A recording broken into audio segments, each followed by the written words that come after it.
Hello, and welcome to part 6, section C, the final introduction video. I hope you'd enjoy them. So, this has been a lot of fun. It is a lot of fun. I hope you've enjoyed it.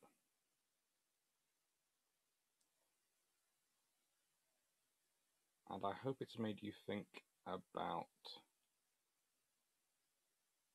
the very real reality of what history could be. And how sometimes lessons we draw from it need to be put in context.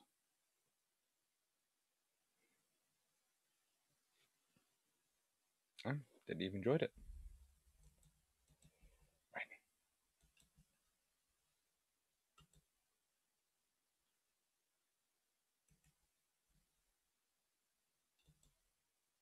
Getting all the cool comments at the moment so far. Please do spread the comments around the other parts. I found this previously unknown to me complicating factor. January 23rd, Dutch war scare. Admiral William Carnaris of the Abwehr leaks misinformation to the effect that Germany plans to invade the Netherlands in February with the aim of Dutch airfields to launch a strategic bombing offensive against Britain. Dutch war scare leads to a major change in British policies towards Europe. It does mean that in February, Chamberlain announces the commitment to continental Europe, specifically to France and various other guarantees. Now, the thing is, this then happens a week later. It kicks off a week later in the Far East. January the 30th is when Tsingtao, the Tsingtao happened. I will be completely honest and say I had not heard of this one. You hadn't heard of this one? I thought we discussed this one. Possibly we discussed some of the things going on in Europe, and I thought I mentioned this one and we didn't. Yeah, but I don't think it factored into my thinking when I was doing my thinking about all this. So.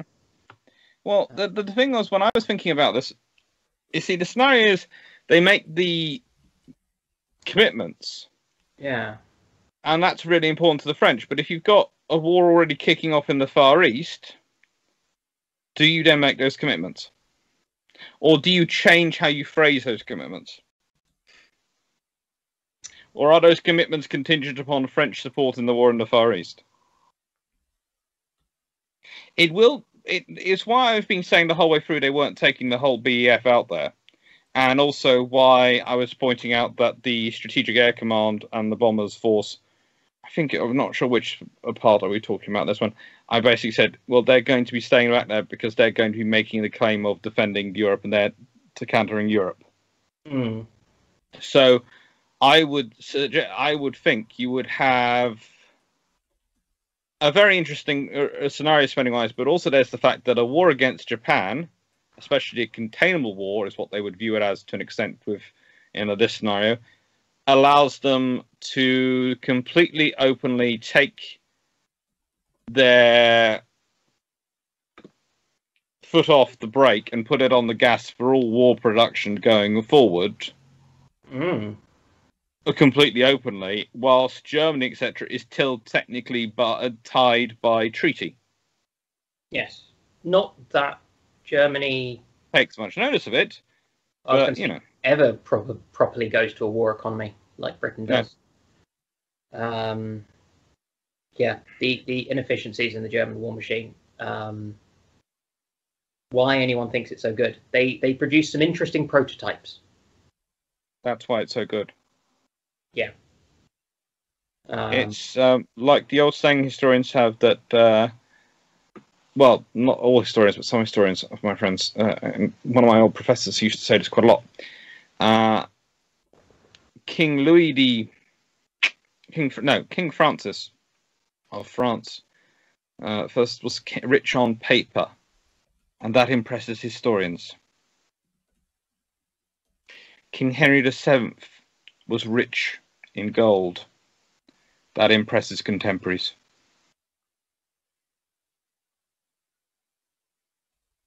On paper, the paper looks good when you're looking back and going, oh, but look at its wonderful design. Then you look at the reality and go, yes, but... Could they operationalize it? No. Yeah, that's their problem. Mm. Which is also a rather interesting scenario if they are fighting alongside the British versus the Americans, because they would have very quickly realised the problems with some of their thinking. They'd have had to with the with what was going on.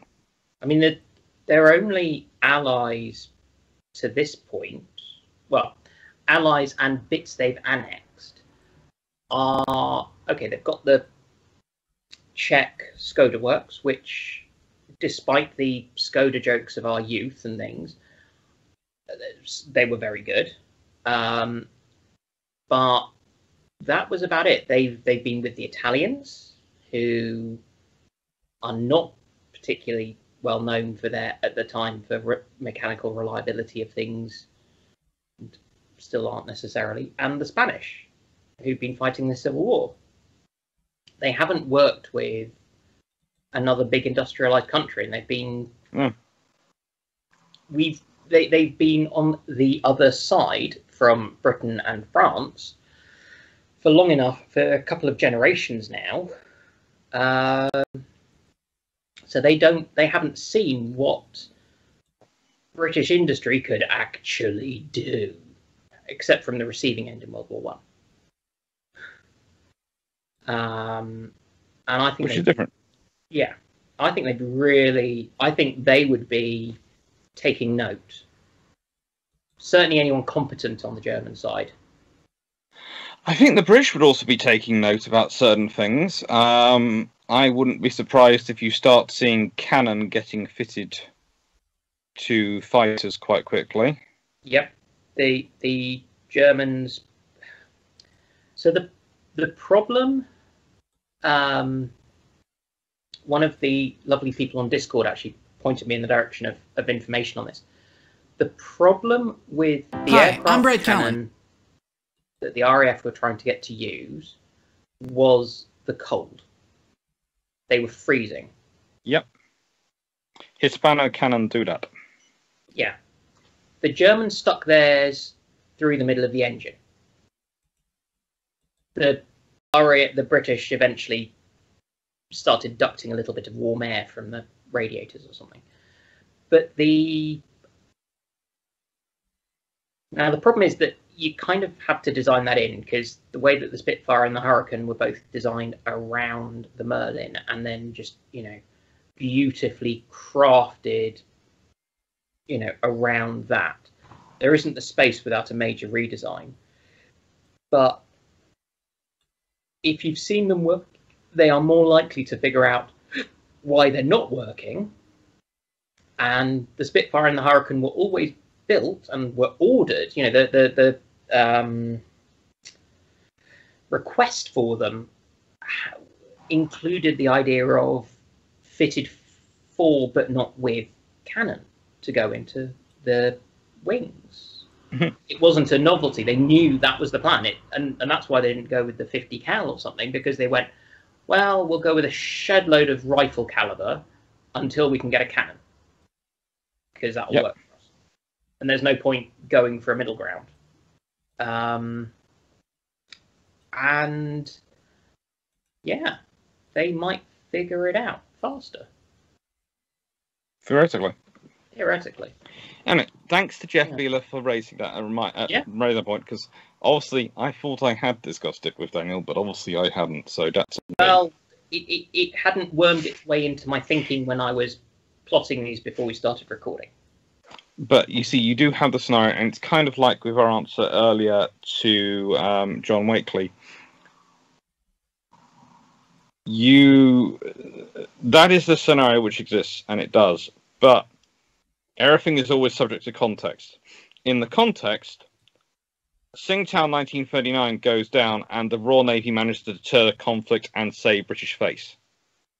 And after the results come in, Neville Chamberlain in February makes that promise. Now, does Tsingtao feature into it? Well, possibly not that specific event, because I wouldn't be surprised if the Prime Minister's told, but the Prime Minister's been told, but it's made very little hit in the papers because it's been hushed up nicely. And the Admiralty and the Foreign Office can really inform the government, we have managed to contain this. Yeah. Japanese haven't responded. They still respect our power. You can afford to focus on Europe. The Far East is stable for now. What we're dealing with is the Japanese Far East, contained. not stable. Yeah. And that changes what happens in Europe. Because Britain is not about to abandon the empire which gives its presence in the world lightly. Yeah, I mean, I do agree that unlike as part of the combination, if you have got all the fleet heading to the Far East, and as I've already said, I reckon the the Navy fighters, the Fleet Air Arm fighters which are being designed, the Fleet Air Arm aircraft suddenly get a bump. But I don't think that means that they do a reverse of the Battle of Britain. I think the Battle of Britain aircraft are still getting churned out, probably not in quite the same numbers. It's more divided. Instead of going down to 5 or 6 types of aircraft, they probably go down to 8 or 9 types of aircraft. Well, the priority is your priorities are now divided, but you're also not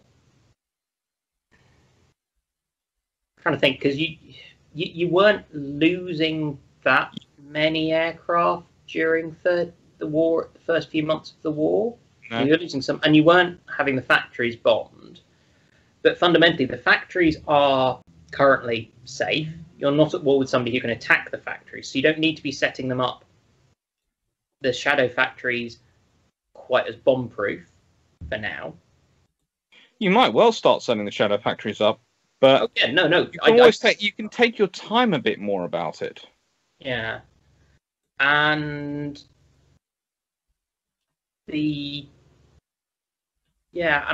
think you've got the options to. I suppose I can see things developing slightly differently if your war focus is the shooty war in Far East, not so, potential for war going off in Europe. It's kind of it's that paradigm flip, which is the fundamental interesting bit about this. So you're developing probably 2 aircraft, 3 for the Fleet Air Arm, Skewer and its successor, Swordfish / Albacore / Barracuda, but you basically you're building Swordfish to an extent, probably Albacore. You are developing the Barracuda, and you've got a new fighter coming on. And if you think about it, if you might crash order the Fulmar, but you also, if it's going to sound strange, if your Seafang is still being built, Supermarine, which is what I'm using the phrase name for the Supermarine navalized gull-wing Spitfire version of Spitfire, which is for the Navy. If that's in production, you've got that going into production. One interesting thing was that I think that was built straight with the cannon mix. I don't think that was built with because it was designed to hit. They were talking about that. They might not have done, but I do think I've seen some pictures which had some diagrams which had the cannon. So could have had the cannon. They kept on trying to get the cannons to work. And, yeah. I mean, the Spitfire, I can't remember if the Hurricane did or not, already had the radiators going into the wings and things. Your cooling system must have been pretty close to warming those areas enough just by chance, let alone design. And it's, I think you're going to have your radiators and your guns much more they've got to be you're not going to want to stick them in the foldy, flappy bits of your wing, are you? They're going to be in the stubs. And I think you still have your Mosquitoes and your Blenheims, and I think you have your Spitfires. Western World to get your cannons going. Bear in mind, you're fighting with the Germans, not against the Germans. So the idea of the Zestova, destroyer heavy fighter, hasn't been completely kiboshed yet. No. I mean, for goodness sake, when I was looking through all this, as late as 1941 for Crete, they were still designating Blenheim squadrons as fighters. Yes, and of course in the Blenheims made up a huge percentage of the fighter force deployed at Singapore. Yeah. I mean, it's... Yeah, we'll leave that to one side. Yeah. Okay. Excuse me, I'm just off in my Bolton Paul Defiant to go and bomb Germany in a strategic manner. Yeah. I mean, talk about using the aircraft for the wrong thing. There were, and this is the fun thing. We've got these ideas that have been floating around that haven't yet been knocked down. And they're knocked down by the context of what happens. Yep. That is what... You see, one of the interesting things about looking at this sort of history and looking at it from the perspective we're looking at all the variations of history as they can happen. But also, we're trying to keep as close as we can to sort of what realistically would happen. But what we've just changed, in many ways, the order of the war. Yeah. And I think, it's the January 1939 paradox. As I said, the world history thickens in January 1939. There are so many different things. There are flashpoints in Europe. There are flashpoints in the Far East. And you can go with either one. And it's the perception the British have after the Tsingtao incident, because of the way it goes, is that they have a handle on what's going on in the Far East. That is what they believe. They have it stabilized. And that will be reinforced by the SMMR incident in January 1940, when they will think they have it stabilized. And then, of course, December 1940 comes and passes, that's okay. But December 1941... Yeah. Yowza. I mean, it's not a good sign that Britain is not having a good war at this point. 1941, Britain may be looking surprisingly ropey. Yeah. Quite how ropey things actually are, I'm not sure. There's a lot of things which are ropey, but the thing is, it's going to sound strange. You have to remember is that when are the decisions made? And what kind of war, what they had to do, and what decisions had to be made to fight the war they're fighting. And the big problem you had, and I always think this, that if I was going to make a big change in ship design in World War One, at the end of World War, it would be the E-class cruisers would come out with all double turrets. And they would have 3 to 4 of them and some double 4-inch guns, which there were ideas wandering around for them, and that would have been how I'd have done it. I mean, but the big decision I would have made in the 1930s would have been sloop construction, because the Royal Navy could have built as many as they wanted. But the trouble is, they couldn't build them and get the funding for the cruisers and the warships battleships they needed to build, because you need them long term. What I wouldn't have done is order the Dido class or the Crown Colonies. I'd have gone for the Town Plus. Yes.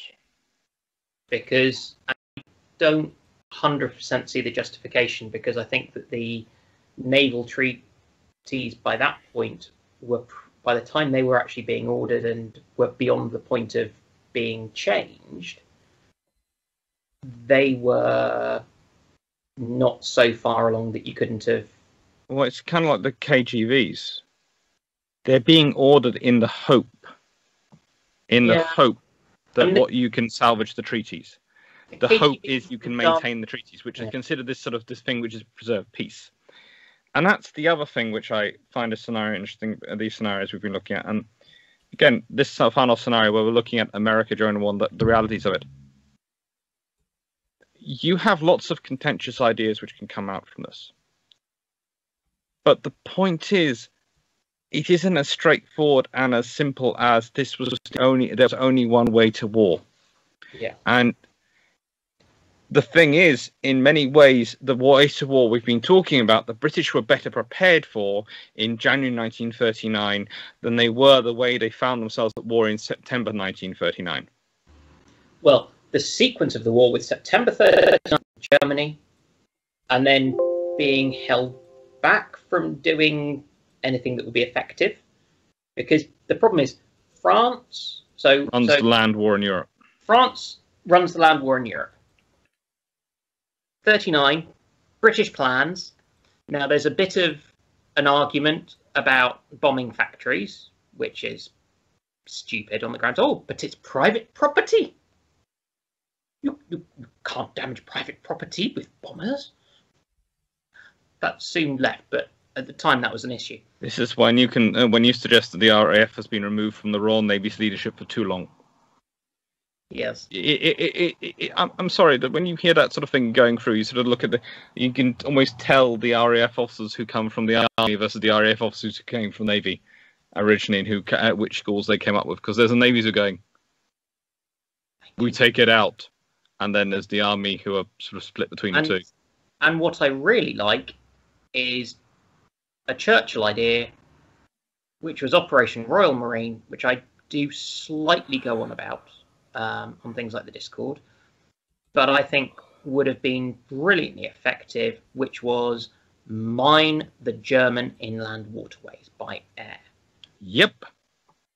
And the French said no, because they were worried that the Germans would retaliate and do the same thing to the French.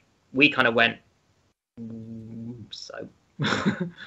But that was the reason it was kiboshed, was because at the time there was the joint Anglo-French war running committee that met once every few months, because that's how you run a war.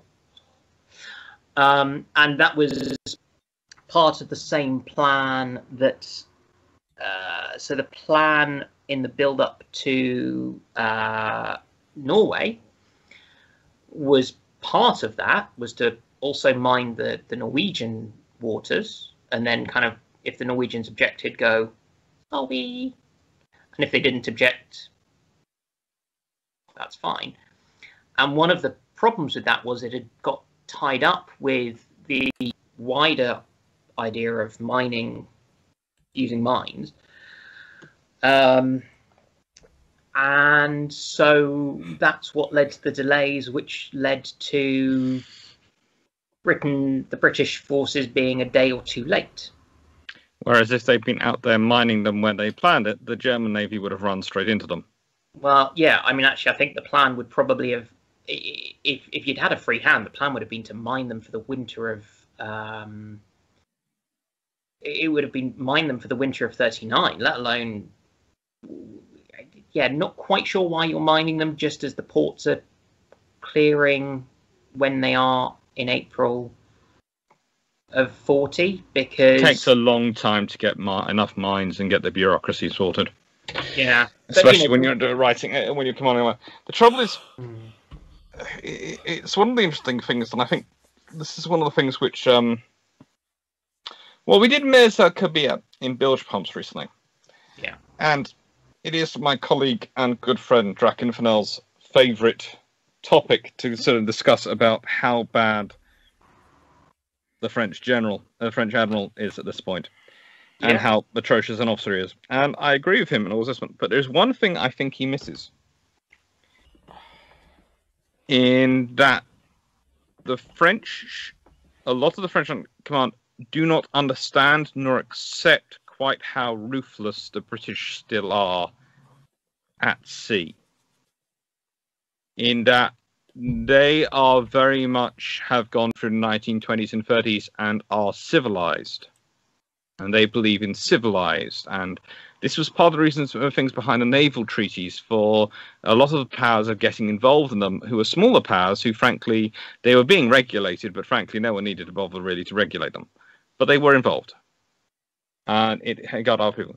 They were pleased with the idea that their peers would be limited and suddenly they're not going to get dragged into another spending frenzy.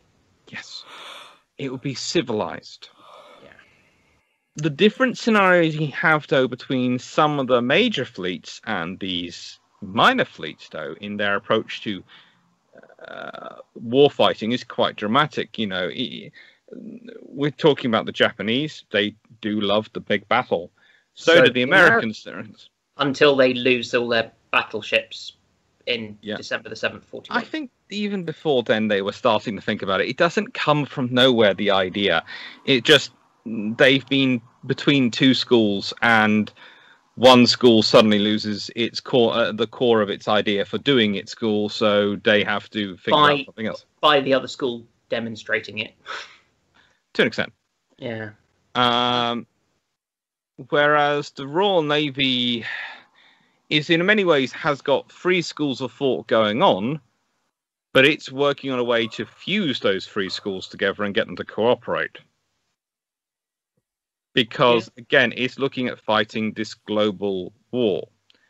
And it changes something in your mentality when you are presuming you are going to have to fight a war in every single ocean, in every single sea, around the whole world. Whilst keeping Britain fed. And safe. And the rest of the empire fed and safe. We know they got it wrong in Bengal. That famine was a catastrophe. To be fair, it was a catastrophe partially of the Japanese making. Yeah. Or at least large part of the Japanese making. Because you've got the war going on, and that's, the trouble is, though... the solution to the Bengal, if we want to go into it, really would have been about 30, 40 years previously when they were having big railways, if they had built a proper railway line across India. Yes. Instead of relying on coastal trade. But no one needed to do that because they had the coastal trade. Yeah. Honestly, this is not like the famines generated by Clive of India, which were entirely the fault of the British East India Company. This, no holds barred. That was That was British. Yep. That was Clive. We'll blame him. We'll have that much cultural dissonance going on. We'll blame on Clive rather than British. Well, it is. Yeah. It's the East India Company, the British East India Company, as opposed to the Dutch East India Company. To be clear, I think you have to own your errors. You have to acknowledge them, or else you risk repeating them. And this is a case where they study history. Yeah. And why I worry when people say we don't need to study history and it's not a valuable career or not a valuable thing to do. Right. I come from a science background. I think you should study history. And I'd also point out that barring doctors of that profession, Daniel's medical profession, historians are fairly widely employed because we have lots of transferable skills and tend to be good at communication. Yeah. Employed in history is a far rarer thing. Yeah, and the problem is... employed in other careers and being quite sought after because of those transferable skills, that's quite an important thing. Yeah, so I think I've got one friend, I can't remember if he got round to getting his PhD in history or not, but he has generally worked between those huge, vast, global companies that do the auditing and everything else and all those other things, because he's an incredibly highly trained analyst and can take the past and use it to not predict the future, but within tolerances, make an educated inference about what are the likely outcomes. And offer sensible advice, and people will pay him lots of money. Yeah. It's for wargaming at Dungeons and Dragons. Right. Anything you want to add to this scenario? I think my key take home is how unprepared the US was, really, in 1939. And how things came on for 1942, 43, 44, 45 in the Pacific. And their navy, and I also I really don't know how they would have done against a better, nastier, more vicious, i.e. British, commerce raiding. And the thing is, the British would have been very pissed off at this point because they wouldn't have expected the Americans to turn on them, even with the school changes. And again, and you attack the Canadians. I mean, we could sort of understand you attacking the Australians. Let's be honest; they have kangaroos, which scare and annoy everyone in equal measure. Well, also, at this point, the Australians in the Emu War is still relatively fresh. Yeah, so we can understand you wanting to beat up the Australians. They've let down humanity by losing the emus. Yes, but and they're also irritatingly good at sports like rugby and cricket. Terrible people. But the Canadians? Yeah, they're nice people. Canadians are lovely. Very stubborn, but nice. Yes, I mean we love the Canadians. You know, the Canadians are they're like the best of both worlds. They're the best of the British traits. They're the best of the traits from the US, fundamentally. And some strange French traits get added in as well, just for bonus. Yeah. And if you're American, yeah. This is what we're talking about. We're talking about Canada in the 1930s at this point, before anyone starts saying that we're not mentioning the effects, the impacts of the indigenous population on Canadian culture. In the 1930s, they weren't having the cultural impact. It's not as strong as it is today, and that's that time. So. Oh, I just thought of another group who would really not want 1939 America to be invading Canada. Who? All the blacks who left the South fleeing slavery and did the sensible thing and kept going to the British bits and rather than staying in the US. Because the Underground Railroad ended in Canada. Yes, although we should probably use the phrase African Americans. We should. Sorry. In the UK, the normal term is black. But yes, these were... I work in a university. They're incredibly... Yeah. So you've got that group who are not that far back from things. And we were actually mentioning, I think it was before we started recording, that the US had actually been getting increasingly racist from the election of Wilson. Yes. Was it 1912 or 1914? I can't remember. He's one of those people who is quite ineffectual on the world stage and quite ineffectual on the domestic stage. Because if you consider he comes up with the League of Nations and then he can't enforce it, and on the domestic stage, that is the domestic and international stage. He seems to be the one who oversees the introduction of a lot of the Jim Crow type laws. I'm never sure how to say in that period. Yeah. Mm. He actively started segregating things. Like, I think the US civil service became segregated under him. I'm still not quite sure how you segregate a civil service.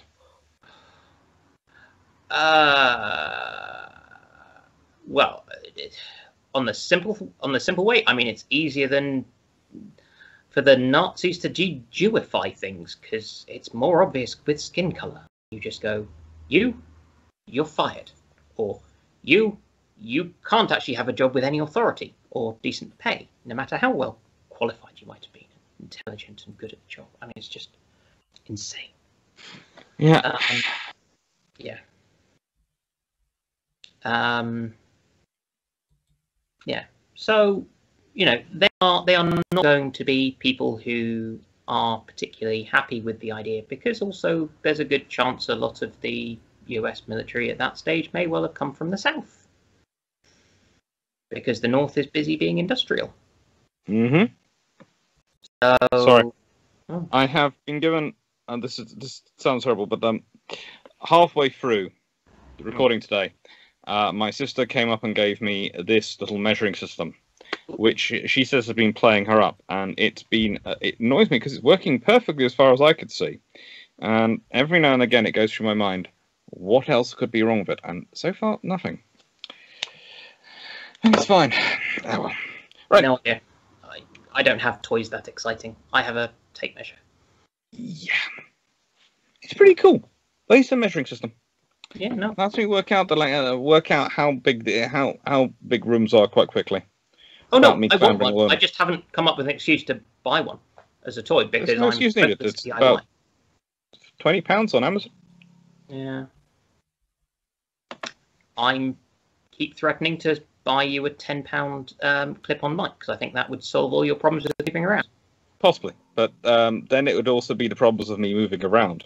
Because from experience of clip-on mics when I was we're now far off the topic, but we might put some experience of clip-on mics when I've been doing filming for television programs. I move a lot, and it's a lot of rustling noise, and I have seen the camera person looking at me going, "Stay the frick still." Is that the sound? Is that the? I still think you could do it. It could have been the fact it was clipped onto the tie at the time, and the tie moving a lot because I was doing all this with my head.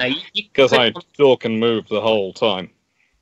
Clip it on a collar. I mean, I've not done this, but you know, for goodness sake, my parents met working at the BBC. The idea would be that you could then be moving around your room away from the microphone without it necessarily being such an issue. And given how cheap it is, yeah, exactly. I think that's us finished. I think we finished the scenario. I think we have. Good Lord. This is. Let's see. We have done, I think, somewhere approaching 2 hours of recording today. So 2 hours on a previous one. I think it's somewhere in the region of 8 hours worth of videos will be going up on this. So I hope you've all enjoyed them. There is going to be a live, which is going to happen after this is aired on the Monday evening. Of course, IT, YouTube, everything allowing. Thank you very much to Daniel for taking part in this. I hope you all enjoyed it. I'll be there. I'll be there in the chat. I won't be there on the video. Because we still haven't figured out a way of multi-streaming to YouTube. We just can't. Plus, also, if you actually have any questions about this kind of stuff, not a historian. Discord. Yeah. All the comments. He is trying to reply to the comments. Yeah. So we will try to answer comments. The Discord is great fun. I hadn't joined Discord until I started following Alex, and I'm enjoying it. I play World of Warships. I got into that. And I started then watching some of Drax's videos, then found Alex, and now seem fairly obsessed. It's life, it happens. Naval history is a joyous thing which takes it over. Yeah. The other person at the end of this conversation is contemplating the entire thing of how to work out how to get an office so he can store more books. That's my entire plan at the moment. It's organising an office to store more books because there's only so many I can have available in my bedroom. It's the problem is it sounds as though your sister is not all that dissimilar to you, and it's a case of how do you get something built. Surely she should be the one doing this design bit, though, at least, so that you can both have offices. Yes. Well. Yeah, we'll leave the design bit now. It should, in theory, be her, but no. Yeah, we still need to meet her and girlfriend on here.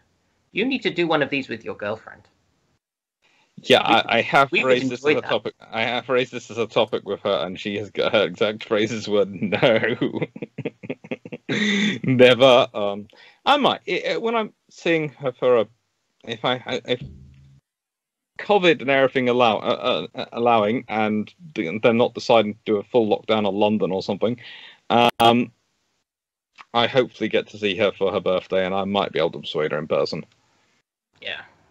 Well, it'll be, and sounds like your sister would have some interesting contributions from her special areas. I mean, Yeah. in consideration. I keep suggesting to her just to start up an engineering one where she talks about landslides and profiles them. Yeah. Because she's got a very interesting paper she's been working on for ages, which goes through all sorts of landslides and profiles exactly why they happened and how you could have prevented them and what the scenarios were taken. And the amount of times it starts off with, well, what they did was they blocked up this drainage ditch. That meant water backed up in the soil this way, which loosened the topsoil and had the effect below. Once the topsoil started moving, it moves the stuff. And then you have a landslide. Yeah. And you go, now, wow. There's a guy on YouTube who does things like the top tens and geographics and biographics, and he does a ridiculous amount. I mean, the guy is just constantly churning stuff out. He must be recording constantly. And it's quite fun because there's several years worth, and he kind of grows a beard through them, so you can watch the beard growing as you cut between the different ones. But I mean, he does all kinds of things like that. So there is lots of interest, particularly if you are just doing shortish scenarios and keep them short and sweet, which is not what we're doing. No, not what we did at all. No. But in our defense, we have covered some very, very complicated different ideas. And we're talking about alternative world wars at a point when the world was going to hell in a handbasket. Yep. And it could have, it feels like it's now. I have an issue. I don't actually like Terry's chocolate orange, but it feels like if you dropped a Terry's chocolate orange and kind of which bit split which way and some stuff together and things, it's a bit like that. You drop it, it's random what goes together and what doesn't. There are so many different ways things could have fallen. Yeah.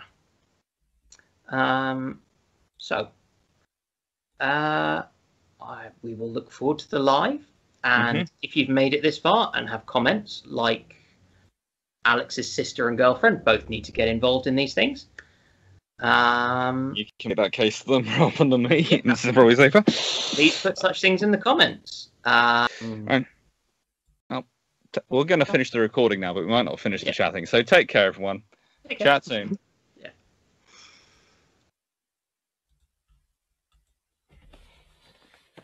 Oh, good Lord.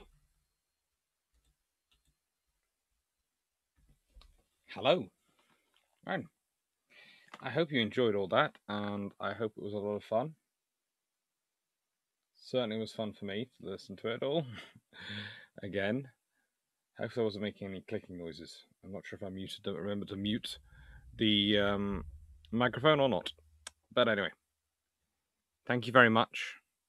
Thank you for watching all. Hope you join us at 6 o'clock today, British Standard Time, which will be in a couple of hours or more from here now. About 2 hours and 40 minutes from this one's release.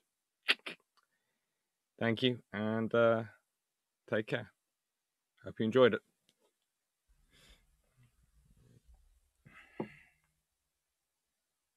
No, I don't think after all those hours of videos there's anything more I need to add.